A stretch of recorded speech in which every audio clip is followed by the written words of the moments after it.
محمد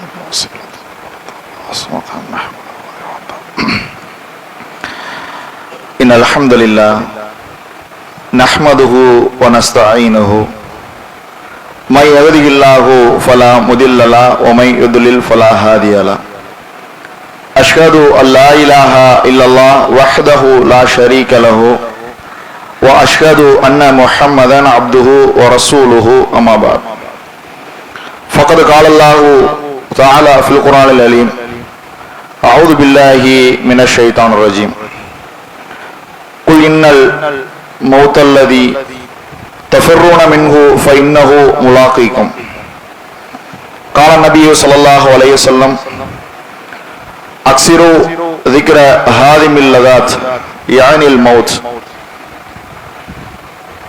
கண்ணியத்திற்குரிய எல்லாம் வல்ல அல்லாஹுவின் நல்லடியார்களே, அல்லாஹுடைய மாபெரும் கிருபையினால் அவன் நமக்கு விதித்திருக்கின்ற ஜும்மா என்ற வணக்கத்தை நிறைவேற்றுவதற்காக நாம் எல்லாம் இங்கு ஒன்று கூடும் இருக்கின்றோம். இந்த வேளையில் அகில உலகங்களையும் படைத்து காத்து கொண்டிருக்கக்கூடிய ஏக இறைவனை போற்றி புகழ்ந்தவனாகவும் அவனுடைய அன்பும் அருளும் வற்றா பெருங்கருணையும் எம்பெருமானார் நபிகள் நாயகம் ஸல்லல்லாஹு அலைஹி வஸல்லம் அவர்கள் மீதும் அவர்களின் குடும்பத்தார் மீதும் அவர்கள் வழி நடந்த உத்தம சத்திய சஹாபாக்கள் மீதும் இங்கு அமர்ந்திருக்கக்கூடிய நாம் ஒவ்வொருவர் மீதும் என்றென்றும் நின்று நிகழட்டுமாக என்று பிரார்த்தித்தவனாக எனது இந்த ஜும்மா உரையை ஆரம்பம் செய்கின்றேன். கண்ணியத்திற்குரிய எல்லாம் வல்ல அல்லாஹுவின் நல்லடியார்களே, இந்த உலகத்தில் பிறந்திருக்கக்கூடிய நாம் கண்டிப்பாக ஒரு நாள் மரணத்தை சந்தித்தே ஆவோம். அந்த மரணம் குறித்த சிந்தனையை நாம் நம்முடைய வாழ்க்கையில் எல்லா நேரமும் வைத்திருக்க வேண்டும். ஏனென்று சொன்னால் மரணம் எப்பொழுது எங்கு எப்படி வரும் என்பதை யாரும் அறிந்திருக்க முடியாது. அல்லாஹ் தன்னுடைய திருமறையில் சொல்லி காட்டும் பொழுது ஒரு மனிதன் எங்கே மரணிப்பான், எப்படி மரணிப்பான் என்பதை தன்னை தவிர வேறு யாருக்கும் தெரியாது என்று இறைவன் சொல்லி காட்டுகின்றான். இந்த மரணம் என்று சொன்னால் நாம் இதற்கு முன்னதாக இந்த ஜும்மாவில் மரணம் என்ற இந்த வார்த்தையை சொல்வதற்கு முன்னதாக நம்மில் அதிகமானவர்கள் நாம் எப்பொழுது மரணத்தை குறித்து நாம் சிந்தித்திருப்போம் என்று சொன்னால், நமக்கு ஏதாவது வெளியிருந்து உறவுகளிடமிருந்து வெளி ஊர்களில் இருந்து கொள்கை சொந்தத்திலிருந்து எங்கேயாவது ஒரு மரண செய்தி சமூக வலைதளம் மூலமாகவோ அல்லது தொலைபேசி மூலமாக நம்மளுடைய காதுகளுக்கு வறுமையானால் கண்டிப்பாக நம்முடைய வாயிலிருந்து வரக்கூடிய வார்த்தை இன்னா லில்லாஹி வ இன்னா இலைஹி ராஜிஊன். மரண சிந்தனை என்பது நம்மில் அதிகமானவர்களுக்கு அதிகமான நேரம் எப்பொழுது வரும் என்று சொன்னால், எங்கேயோ யாராவது ஒருவர் மரணித்து விட்டார் என்ற செய்தியை நாம் கேட்கும் பொழுது மட்டும்தான் அந்த சிந்தனையை உடையவர்களாக நாம் இருக்கின்றோம். நபிகள் நாயகம் ஸல்லல்லாஹு அலைஹி வஸல்லம் அவர்கள் சொல்கிறார்கள், மரணத்தை நீங்கள் அதிகமாக நினைவு கூறுங்கள், அது உங்களுக்கு மரணத்தை பற்றிய சிந்தனை உங்களுக்கு நினைவு கூறும். மரணத்தை நீங்கள் அதிகமாக நினைவு கூறுங்கள். கல்லறையை மண்ணறைகளை நீங்கள் சென்று சந்தியுங்கள், அது உங்களுக்கு அதிகமான மரண சிந்தனையும் மறுமை சிந்தனையும் உங்களுக்கு கொடுக்கும் என்று நபிகள் நாயகம் ஸல்லல்லாஹு அலைஹி வஸல்லம் அவர்கள் சொல்கிறார்கள். நம்முடைய வாழ்க்கையில் மரண சிந்தனை என்பது எல்லா நேரமும் நாம் நினைவு கூர்ந்து கொண்டே இருக்க வேண்டிய ஒன்று. நம்முடைய வாழ்க்கையில் நாம் பார்க்கிறோம், கடந்த வாரம் நம்மோடு அமர்ந்தவர்கள் இன்று இல்லாமல் இருந்திருப்பார்கள், கடந்த மாதம் நம்மோடு இருந்தவர்கள் இல்லாமல் இருந்திருப்பார்கள், நம்முடைய குடும்ப உறுப்பினருடைய எண்ணிக்கையில் ஒருவரோ இருவரோ மரணத்தை தழுவி இருப்பார்கள். இந்த மரணத்தை நாம் ஏன் நினைவு கூற வேண்டும் என்று கேட்டால், நாம் அல்லாஹ்வுடைய இந்த மார்க்கத்தை ஏற்றிருக்கக்கூடிய நாம் நாளை மறுமையில் அதுதான் நிரந்தர வாழ்க்கை, அந்த வாழ்க்கையில் நல்ல வாழ்க்கை நமக்கு கிடைக்க வேண்டும் என்ற லட்சியத்தோடு நம்முடைய வாழ்க்கை பயணத்தை நாம் அமைத்துக் கொண்டிருக்கிறோம். கண்டிப்பாக நம்மில் யாரும் நான் மரணத்தை பின்னாடி நான் எப்ப நினைக்கிறேனோ அப்பதான் எனக்கு மரணம் வரும் என்று அந்த சிந்தனையில் நாம் யாரும் கிடையாது. ஆனால் நம்முடைய வாழ்க்கை முறையில், நம்முடைய செயல்பாடுகளில், நம்முடைய பேச்சுக்களில், நாம் நிறைவேற்றக்கூடிய கடமைகளில், வணக்க வழிபாடுகளில் நாம் மரணத்தை நாம் நினைவு கூர்ந்திருக்கிறோமா என்பதை நாம் ஒவ்வொருவரும் சிந்தித்து பார்க்க கடமைப்பட்டிருக்கிறோம். பொதுவாக மரணம் என்று சொன்னால் நாம் அனைவரும் பயப்படக்கூடிய ஒன்றாகத்தான் இருக்கின்றது. உதாரணத்திற்கு இங்கிருந்து நாகர்கோயில இருந்து திருவனந்தபுரம் போகக்கூடிய ஒரு பஸ் சாலையில் விபத்து நடந்துருச்சு. டிரைவர் பக்கமா இருந்தாங்க, அதுல ஒரு 2-3 பேருக்கு அடிபட்டு இருக்குது அப்படின்ற செய்தியை நம்ம படிச்சோம்னா என்ன செய்வோம்? அடுத்த பஸ்ல போகும்போது டிரைவருக்கு பின்னாடி இருக்கிற சீட்டுக்கு உட்காரவே மாட்டோம், ஆப்போசிட்ல போய் உட்காருவோம். எங்க பாதிப்பு குறைவா இருக்குமோ அந்த இடத்தை பார்த்து தேடி பிடிச்சு உட்காருவோம். ஏன்? நமக்கு வந்துடக்கூடாது, ஏன்னா நமக்கு நிறைய கமிட்மெண்ட் இருக்குது, நாம் செய்ய வேண்டிய, போக வேண்டிய, பயணிக்க வேண்டிய, அடைய வேண்டிய இலக்குகள்லாம் இருக்குது என்று அதை பார்த்து பயந்து விரண்டோடக்கூடியவர்களாக நாம் இருக்கிறோம். அல்லது எங்கேயாவது ஏதாவது சவர்மா சாப்பிட்டு 2 பேர் இறந்து விட்டார், இந்த செய்தியை பார்த்தோன்னே கொஞ்ச நாளைக்கு சவர்மா பக்கமே போயிட மாட்டோம். யாராவது சவர்மா சாப்பிடுங்கன்னா கூட வேணாம், தெரியுமா விஷயங்க அப்படி நடந்துச்சாமே அப்படின்ட்டு. அது ஒரு வாரம் 10 நாள் 15 நாளுக்கு அப்புறம் திரும்ப போவோம், சவர்மா சாப்பிடுவோம், அது இயல்பா மாறிடும். ஆனா நாம என்ன அந்த நேரத்துல அது குறித்த மரணம் குறித்த நினைவை யாராவது நமக்கு சொல்லி விடுவார்களே ஆனால், அது குறித்த செய்தி நமக்கு கேட்டு விடுவோமே ஆனால், உடனடியாக நம்மை நாம் சுதாரித்துக் கொள்ளக்கூடிய, அதற்கு பயந்து நம்மை தற்காத்துக் கொள்ளக்கூடிய ஒரு வழிமுறையை, வாழ்க்கை முறையை நாம் அமைத்துக் கொள்கிறோம். இதெல்லாம் கரெக்ட், அது அது சேஃபா தான் இருக்கணும். அது கொஞ்சம் எச்சரிக்கை உணவோடு தான் இருக்கும். மரணத்தை நம்ம வேண்டி விரும்பி போயிடக்கூடாது. ஆனால் மரணம் வந்துவிட்டது என்று சொன்னால் அதற்கு முன்னதாக நாம் செய்யக்கூடிய, செய்ய வேண்டிய அனைத்தையும் நாம் செய்திருக்கிறோமா என்பதையெல்லாம் நாம் சிந்தித்து பார்க்க வேண்டும். இந்த உலகத்தில் வாழக்கூடிய அதிகமானவர்கள், குறிப்பாக இஸ்லாமியர்களும் கூட அதிகமானவர்கள் மரணத்தை மறந்தவர்களாக வாழ்ந்து கொண்டிருக்கிறார்கள். காரணம், அவர்களுக்கு இந்த உலகத்தினுடைய வாழ்க்கை மிக நீண்டதாக தெரிகின்றது, மிக பெரியதாக, கவர்ச்சிகரமானத, இன்பமானதாக இந்த உலக வாழ்க்கை அவர்களுக்கு தெரிகின்றது.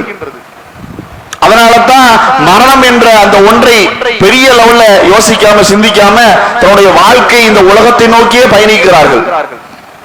யோசிச்சு பாருங்க, நம்மளுடைய சராசரி வாழ்க்கை முறை என்பது 60 வருட வாழ்க்கை. இந்த 60 வருட வாழ்க்கைக்காகத்தான் நாம் அனைத்தையும் செய்கிறோம், இந்த உலகம் சார்ந்த அனைத்தையும். வெறும் 60 வருட வாழ்க்கைக்காக நம்முடைய வாழ்நாளில் தினந்தோறும் குறைந்தபட்சம் 8 மணி நேரம் உழைப்பதற்காக நம்முடைய நேரத்தை செலவழிக்கின்றோம். 8 மணி நேரம் ஓய்விற்காக நம்முடைய நேரத்தை நாம் செலவழிக்கின்றோம். ஏன்? நான் ரெஸ்ட் எடுத்தாலும் நாளைக்கு எனக்கு வேலைக்கு போக முடியும். 8 மணி நேரத்திலிருந்து 10 மணி நேரம், 12 மணி நேரம் உழைக்கிறோம். ஒரு நாள் கூட விடுப்பு இல்லாமல், விடுமுறை இல்லாமல் நம்முடைய தொழில் துறைகளை நாம் ரொம்ப கண்ணும் கருத்துமாக நாம் அதிலே ஈடுபட்டு கொண்டிருக்கிறோம். ஏன்? அதிலே வரக்கூடிய அந்த பொருளாதார ஈட்டல் என்பது நம்முடைய வாழ்க்கையை நகர்த்தும், நம்முடைய தேவைகளை பூர்த்தி செய்யும். நல்ல ஆடைகளை உடுத்தலாம், நல்ல உணவுகளை உட்கொள்ளலாம், நம்முடைய பிள்ளைகளை நல்ல முறையில் வளர்த்தெடுக்கலாம், நாம் எங்கே போக வேண்டும் என்று நினைக்கிறோமோ அங்கே நாம் செல்லலாம் என்ற இந்த பார்வை எல்லாரிடத்திலும் இருக்கின்றது. ஒரு 60 வருட வாழ்க்கைக்கு நாம் செலவழிக்கக்கூடிய நேரம் இவ்வளவு என்று சொன்னால், நாளை மறுமை என்பது நிலையானது, நிரந்தரமானது, சிறந்தது என்று அல்லாஹ் குர்ஆன்ல பல இடங்கள்ல சொல்லி காட்டுறான். வலல் ஆகிரத கைரும் வ அப்கா, அது சிறந்தது, நிலையானது. ஏதோ அந்த போய் ஒரு 50 வருஷம் வாழ்க்கையா, ஒரு 100 வருட வாழ்க்கையா, 500 வருட வாழ்க்கையா? இல்ல, யுகம் யுகமாக வாழக்கூடிய வாழ்க்கை. அப்படியான ஒரு வாழ்க்கைக்கான தேவையை, முன்னேற்பாடுகளை நாம் என்ன செய்து கொண்டிருக்கிறோம்? அந்த சிந்தனையோடு நம்முடைய வாழ்க்கையை நாம் அமைத்துக் கொண்டிருக்கிறோமா என்பதை எல்லாம் நாம் சிந்தித்து பார்க்க கடமைப்பட்டிருக்கிறோம். ஒருவருக்கு மரணம் வந்துவிட்டது என்று சொன்னால் அந்த நேரத்தில் புலம்பல்களை விட்டு நாம் தவிர்ந்தவர்களாக நாம் இருக்க வேண்டும். அல்லாஹ் குர்ஆன்ல சொல்லி காட்டுறான்.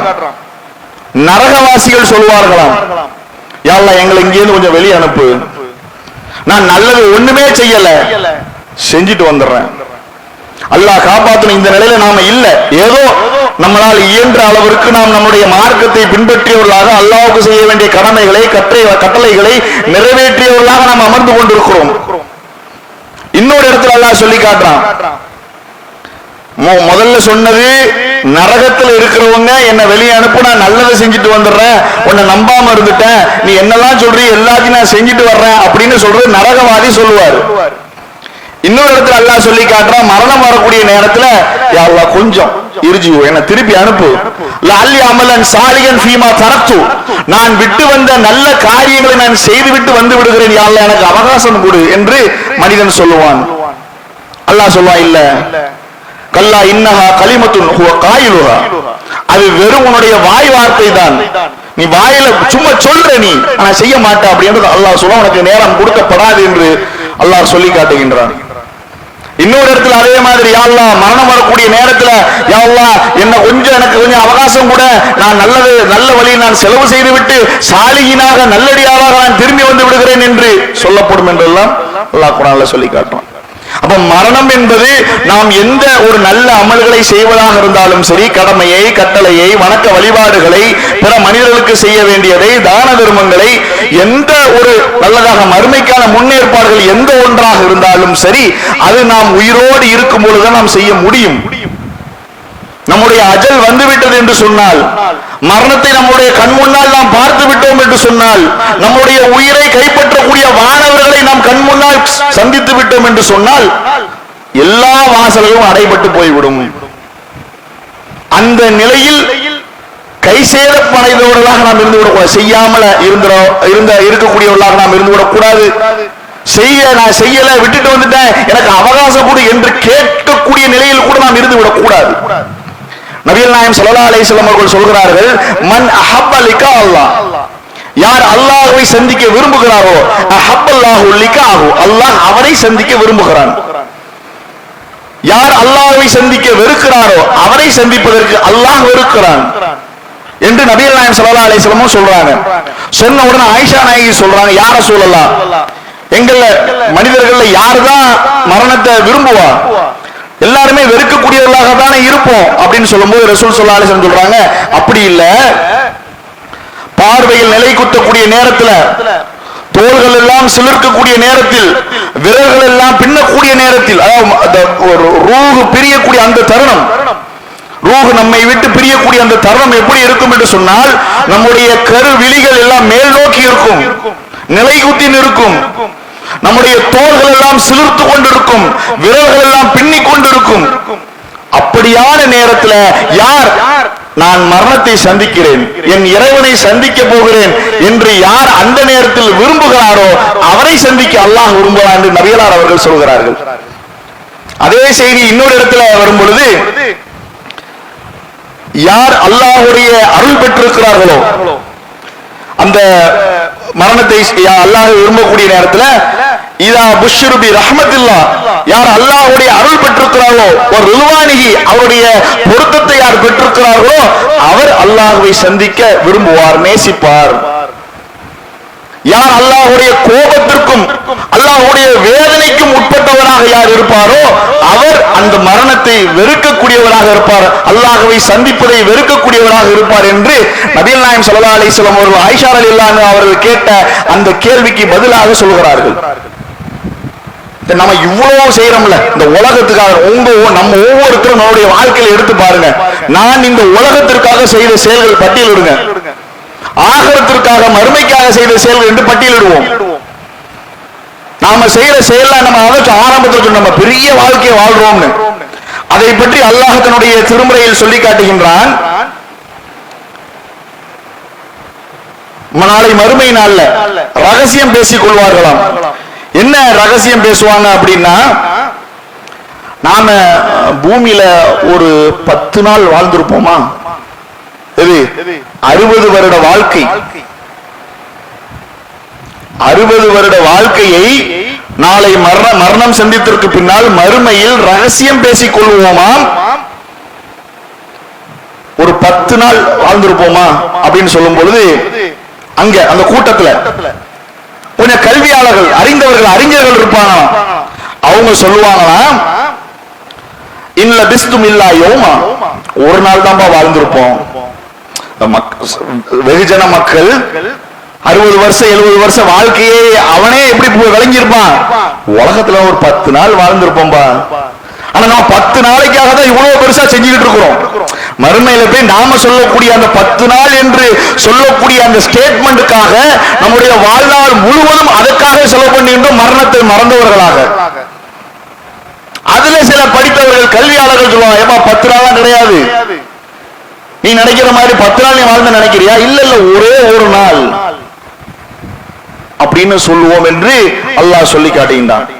இன்னொரு இடத்துல அல்லாஹ் சொல்றான், நம்மளை பார்த்து கேட்பானா, கம் லபிஸ்தும் ஃபில் அர்லி அதத சினீன், நீங்க பூமியில எவ்வளவு நாள் வாழ்ந்தீங்க எண்ணி சொல்லுங்கப்பா, எத்தனை ஆண்டுகள் எண்ணி சொல்லுங்க அப்படின்னு கேட்கக்கூடிய நேரத்தில் அந்த மக்கள் சொல்வார்களாம், இன் லபிஸ்தும் இல்லா யௌமா, ஒரு நாள் வாழ்ந்திருப்போம், அவபாலி யௌமின், அல்லது ஒரு பாதி நாள் வாழ்ந்திருப்போம் அப்படின்னு சொல்லிட்டு அந்த பதிலை சொல்லக்கூடியவர்கள் அல்லாஹ்விடத்தில் சொல்வார்கள். நம்ம கேட்கக்கூடிய ஃபஸாலுல் ஆதீன், நீ அதுக்கெல்லாம் ஆள வச்சிருக்கிறல்ல, மாணவர்கள் எல்லாம் இருக்கத்தானே செய்யறாங்க, நீ அந்த கணக்கிடுவதற்கு, ஒவ்வொருடைய செயல்களை பட்டியலிடுவதற்கு, உலகத்தில் என்ன நடக்குதுன்னு கண்காணிப்பதற்கு எல்லாத்துக்கும் நீ மாணவர்களை அழைத்திருக்கிறாய, அந்த கணக்காளர்கிட்ட நீ கேட்டு பாரு, ஒரு நாள் சொல்லுவாங்க, 6 நாள் சொல்லுவாங்க அப்படின்னு சொன்னா அல்லாஹ் அதுக்கு பதில் சொல்றான், இல்ல பிஸ்தும் இல்லாய் கலீலா, ஒரு நாளும் கிடையாது, பாதி நாள் கிடையாது, கொஞ்ச நேரம் தான்பா.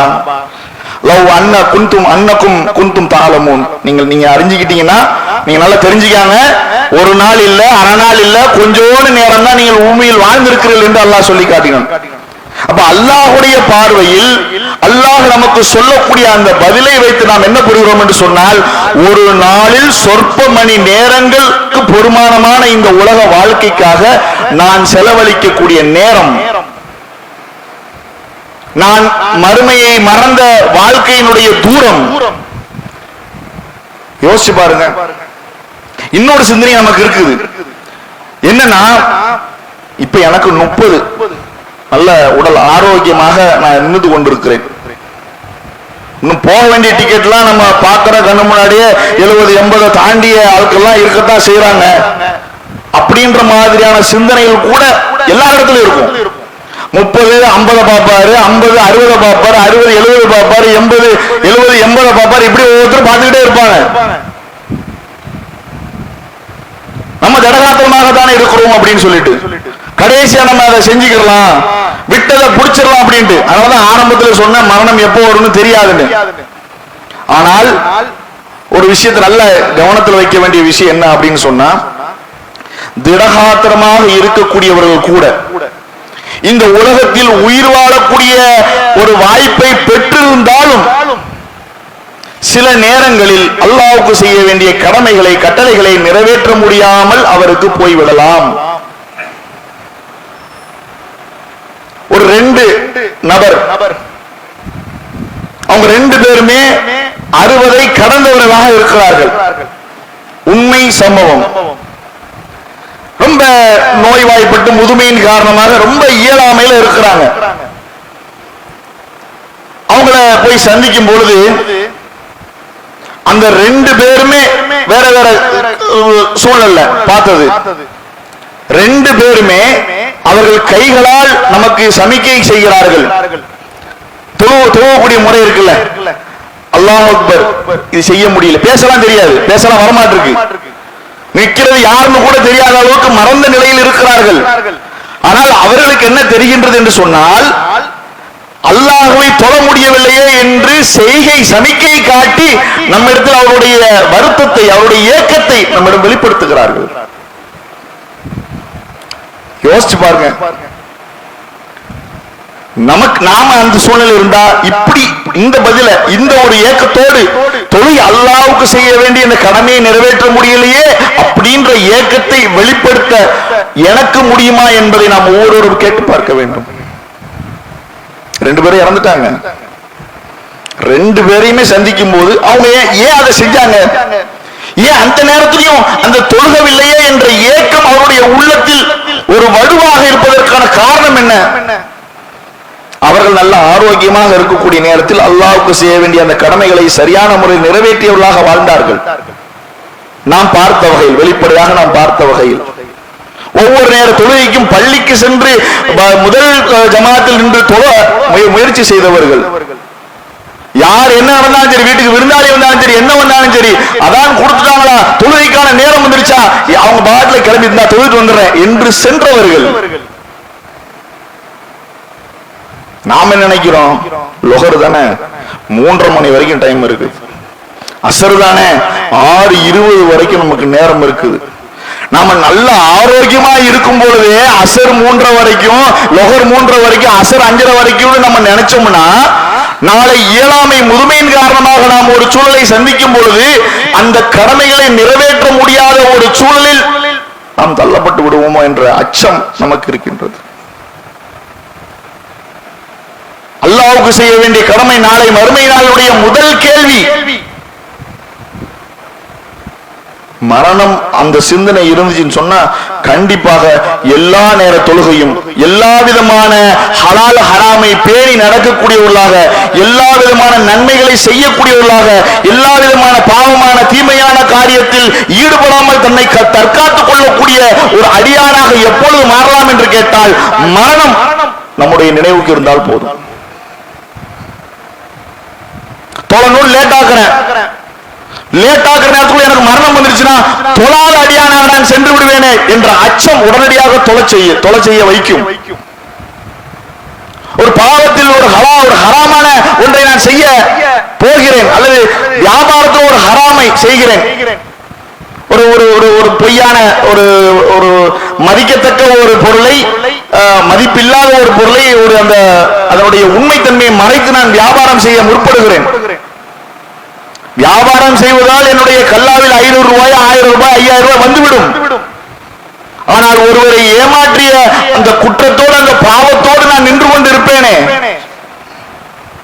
அதை தீர்ப்பதற்கு முன்னால் மரணம் வந்து விட்டது என்று சொன்னால், நபிகள் நாயகம் ஸல்லல்லாஹு அலைஹி வஸல்லம் அவர்கள் சொல்கிறார்கள், உங்களுக்கு மரணம் வருவதற்கு முன்னால் நீங்கள் உங்களை சார்ந்தவர்களிடத்தில் நீங்கள் சில செயல்களை நீங்கள் செஞ்சிருப்பீங்க, அது குறித்து அவங்கள்ட்ட போய் அதை ஹலால் ஆக்கிக்காங்க. தெரியாம உன்னை நான் திட்டேன், தெரியாம நான் உன்னை ஏமாத்திட்டேன், தெரியாம உன்னுடைய சொத்தை நான் எடுத்துட்டேன், தெரியாம உன்னுடைய பொருளாதாரத்தை நான் அபகரித்து விட்டேன், அல்லாஹ்வே என்னை பொறுத்துக்க என்று மரணிப்பதற்கு முன்னால் நீங்கள் உங்களுடைய செயல்களை ஹலாலாக்கிக் கொள்ளுங்கள் என்று நபிகளார் அவர்கள் சொல்கிறார்கள் என்று சொன்னால், அந்த சிந்தனை நம்மளுடன் இருக்குமே ஆனால் கண்டிப்பாக நம்முடைய வாழ்க்கை அதை விட்டு சரியான பாதையில் நம்முடைய வாழ்க்கை போகும். இந்த மரணம் ரொம்ப ரொம்ப, அதுவும் இன்னைக்கு இருக்கக்கூடிய இளைஞர்களை எடுத்துக்கொண்டால் ரொம்ப ரொம்ப சர்வ சாதாரணமாக அவருடைய வாழ்க்கை முறை இருந்து கொண்டிருக்கின்றது. தொழுகையா அல்லது குர்ஆனுடைய வசனங்களை மற்ற மதரசாக்களில் சேருவதா அல்லது இஸ்லாமிய முறைப்படி வாழ்வதா, அதெல்லாம் நம்ம தாண்டி பார்த்துக்கலாம் பாய். 30 தாண்டி பார்த்துக்கலாம். உங்களுக்கு நீங்க எத்தனை வயசுல போய் தொழுதீங்க? நான் என்னப்பா, எனக்கு தௌஹீது கிடைச்சது ஒரு 25 வயசுல தான் கிடைச்சிச்சு, எனக்கு இப்ப 15 தான் ஆகுது. அப்படி பார்த்தாலும் 10 வருஷம் இருக்குது பாய், நான் வந்துடுறேன். யார் மேல நம்பிக்கை வச்சு சொல்றாங்க? அவங்களை அறியாமை சொல்லுகிறார்கள். ஆனால் இங்கே நம்ம இருக்கக்கூடிய முதியவர்களுக்கு அதிலே பாடம் இருக்கின்றது, இளைஞர்களுக்கும் பாடம் இருக்கின்றது. ஒரு நபர் இஸ்லாம் தன்னுடைய குடும்பத்தை இஸ்லாமிய வட்டத்தில் அவர் அமைத்துக் கொண்டார்.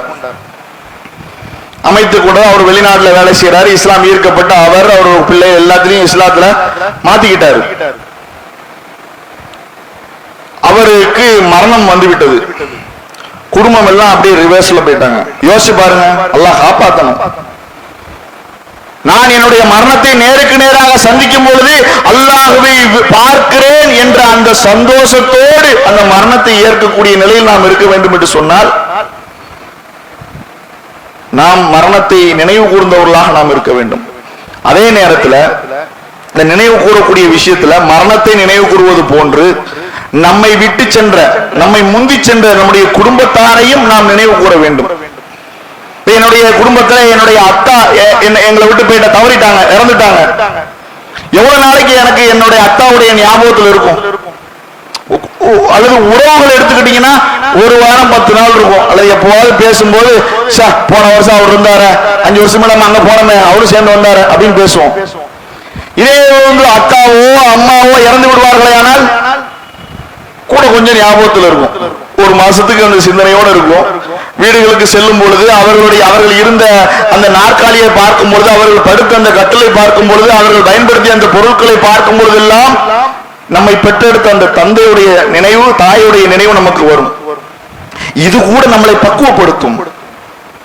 தன்னுடைய கண்ணு முன்னால் தன்னுடைய தந்தை நோய்வாய்ப்பட்டு மரணிக்கக்கூடிய அல்லது தன்னுடைய கண்ணு முன்னால் தன்னுடைய தந்தையுடைய தாயுடைய ரூஹு போவதை ஒருவன் பார்ப்பானால் நிச்சயமாக அவருடைய வாழ்க்கையில் பெரிய மாற்றம் ஏற்படும். அதை நினைவு கூறக்கூடிய காலம் வரைக்கும் அந்த சிந்தனை இருந்துகிட்டே இருக்கணும். அதை விட்டுட்டு அடுத்த டைரக்ஷனுக்கு போயிட்டோம்னு சொன்னா எல்லாம் கலாஸ். நம்மை முந்தி சென்றோம் நாம் எப்படியெல்லாம் நினைவு கூறலாம்? ஏராளமான வழிகள் இருக்கு. நமக்கு மார்க்கம் நமக்கு கற்றுத் தருகின்றது. என்னுடைய தந்தை என்னை விட்டு பிரிந்து சென்று விட்டார். அவருடைய நினைவுகள் என்னுடைய உள்ளத்தில் ஆழமாக பசுமையாக இருக்க வேண்டும் என்று சொன்னால், அவர் என்னை என் கரம் பிடித்து அழைத்து சென்று பள்ளிக்கு செல்வாரே, அது என்னுடைய சிந்தனைக்கு வர வேண்டும். என்னிடத்தில் குர்ஆனை எடுத்து வைத்து எனக்கு ஓத கற்றுத்தந்திருப்பாரே, அது என்னுடைய நினைவுக்கு வர வேண்டும். எனக்கு ஒரு நல்ல காரியத்தை நோன்பை நோற்பதை, அல்லாஹ்வை சுப்ஹானல்லாஹ் அல்ஹம்துலில்லாஹ் சொல்ல வேண்டும் என்பதை எனக்கு கற்றுத்தந்திருப்பாரே, அது நினைவுக்கு வர வேண்டும்.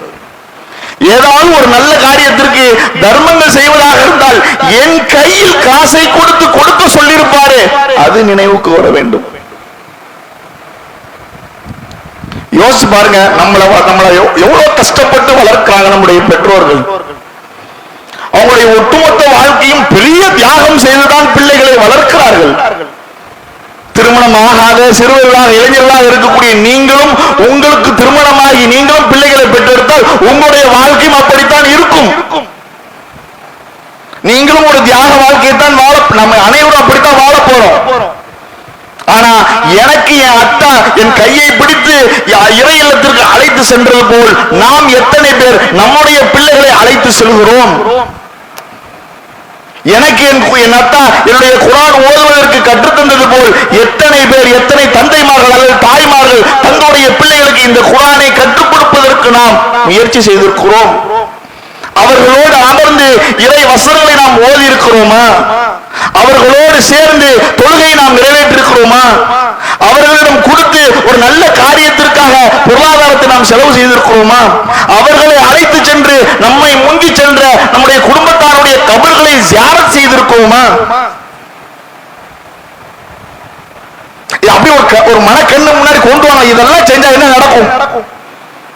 என் பிள்ளையை கூட்டு பள்ளிக்கு தொழ வர என்ன நடக்கும்? எனக்காக பிரார்த்தனை செய்யக்கூடியவனாக இருப்பான். என் தந்தை எனக்கு செய்ததினால் என் தந்தை நான் எல்லா நேரமும் நினைவு கூர்ந்து கொண்டே இருக்கிறேன். அவருக்காக பிரார்த்தனை செய்கிறேன். அவருக்கு எதுவெல்லாம் நன்மை கிடைக்குமோ, எதை செய்தால் நன்மை கிடைக்குமோ அதையெல்லாம் நான் செய்து கொண்டிருக்கிறேன், செய்து கொண்டு இருப்போம். இது எல்லாம் நாம் அடுத்த